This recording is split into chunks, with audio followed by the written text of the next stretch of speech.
Hi guys, in this video I'm going to talk to you about the glycemic index. So I've done another video on this in the past and I've also written a Facebook post about it. However, I just want to bring up some big limitations to the glycemic index and how sometimes it cannot be a good judge of a food source or carbohydrate source for the following reasons.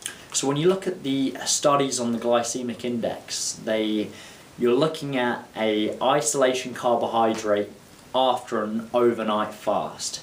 And this obviously has a number of limitations when you translate this to real life. The first one being it's not contained within a mixed meal. Anyone's in trained individual is going to have this carbohydrate source with at least protein, possibly some fat and fibre. So within a mixed meal, this is going to drastically reduce the glucose response, essentially slow down the speed of gastric emptying, and therefore almost negates the glycemic index. Added to this, when we look at this for an overnight fast, this completely ignores the preceding meals that have taken place in a day.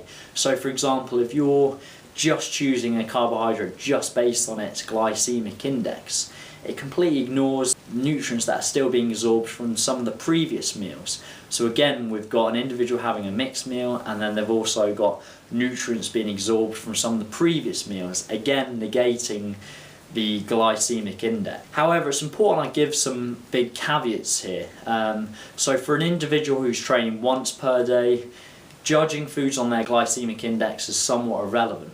However, an individual, say an endurance trainer who's training twice a day within an 8-hour period, having some isolation higher glycemic carbohydrates between session 1 and session 2 could be a very useful tool.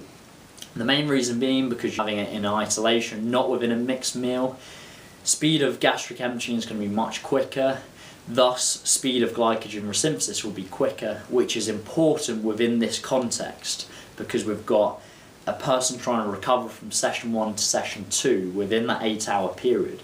However, for the most part and for the majority of people watching here, worrying about the glycemic index is somewhat irrelevant within a mixed meal.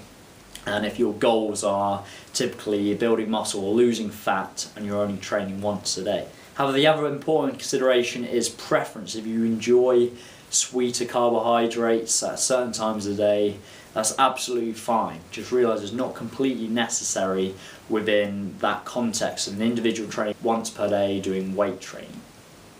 So I hope you found this useful. I know I've covered a lot of these points in the past, but I felt like it'll be worth revisiting this topic. Thank you very much for watching. Like the video if you enjoyed it. Subscribe to the channel if you haven't already. Have a good day. Thank you very much.